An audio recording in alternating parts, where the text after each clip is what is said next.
Misteryoso na ama ng magkakapatid na mahiyain. Makikilala na. Magandang araw po sa ating lahat mga kalingap at isang mapagpalang araw po sa ating lahat. Sana'y hindi niyo po makalimutan na mag-like sa video na ito.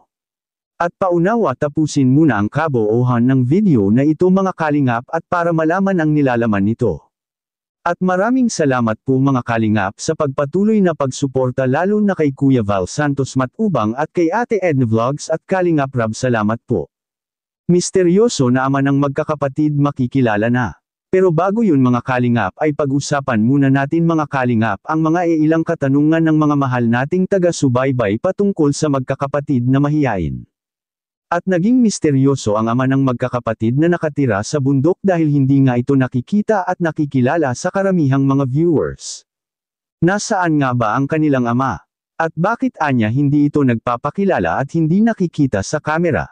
Posible kaya na may kinalaman ng kanilang tatay kaya sila nagkaganyan? Yan ang ating malalaman mamaya na, at sabi ng ating mga concerned viewers na pansin nila ang kapatid na lalaki na sanaan niya ay mapasama rin ito na matutulungan ni Kalingap Rab. At halatang ang kapatid na lalaki nila ay katulad rin ng kanilang kalagayan na mahiyain rin at hindi rin humaharap sa mga tao. Kaya tama nga ang sinasabi sa ating mga nagsusubaybay na ang mga batang ito ang tunay na mga Filipino at talagang hindi sila na-e-expose sa karamihang mga tao. Ignorance to the people is natural lang po ito mga kalingap sa mga nakatira sa bundok. Kaya nararapat lang na sila ay pagtunan ng pansin at kailangan nila na maka-explore palagi. At nang sa ganun madagdagan ang kanilang mga self-confidence sa kanilang sarili. Kitang-kita natin na natatakot sila noong nakaraan na pamasyal nila sa mall dahil sa isa na ito sa mga dahilan na minsan lang sila nakapamasyal. Kaya salamat na may Kalingap Rab na handang magbigay at tumugon sa kanilang pangangailangan.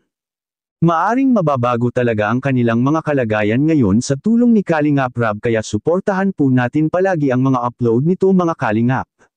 At sa kabilang dako naman mga kalingap, misteryoso na tatay ng magkakapatid may kinalaman ba ito sa kalagayan nila? Sa ating napag-alaman mga kalingap na ang kanilang tatay man ay hindi rin ito sanay humarap sa maraming tao at hindi rin ito nagsasalita ng maayos, kaya maaring sa kanilang tatay naman na ang kanilang mga kalagayan ngayon, at yan ang ating makikita sa video. Hello. Sino pong nandito po? Hoy, Bea, los niya, Bea. Mamaya tayong kausapin guys. Nagtatago na. Los mong day.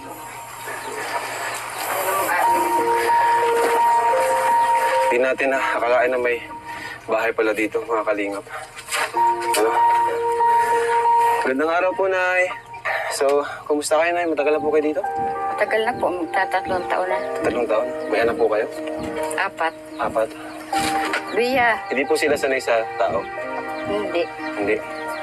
Kasi naglaki sila sa bundok. Paano po kayo na padpad po dito sa lugar na ito? Parang zombie daw. Ay, yun nga, na kung maglakad sila, mga dire-diretso lang yung nakaganyan, lalakad silang gano'n. Okay ba, no? Oo, wala silang imik, wala kang makikita kahit ano, basta pag lumakad dyan, dire-diretso silang tatlo, magkakasunod silang ganyan. Kaya, kala mo nga, pwedeng 3 itik, 3 sungli, 3 Tatlo sila magkakapatid. 3 babae sila, mga dalaga. Sige. Salamat po tayo. Okay.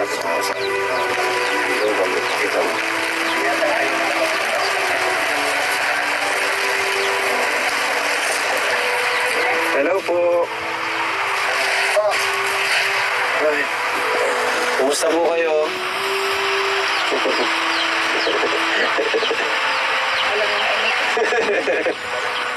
Kumusta po kayo?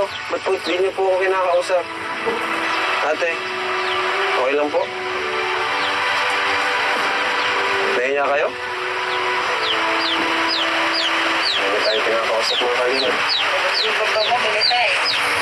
Ano po pangalan niya, ate? Nila, 4. Melissa, Bea, saka Chris. Melissa.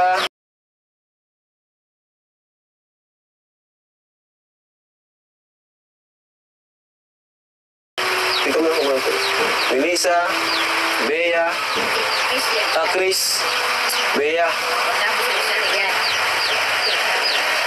Opo. Bakit po di sila nagsasalita? Pag sinabi naman, salita naman. Sige. Tanungin natin.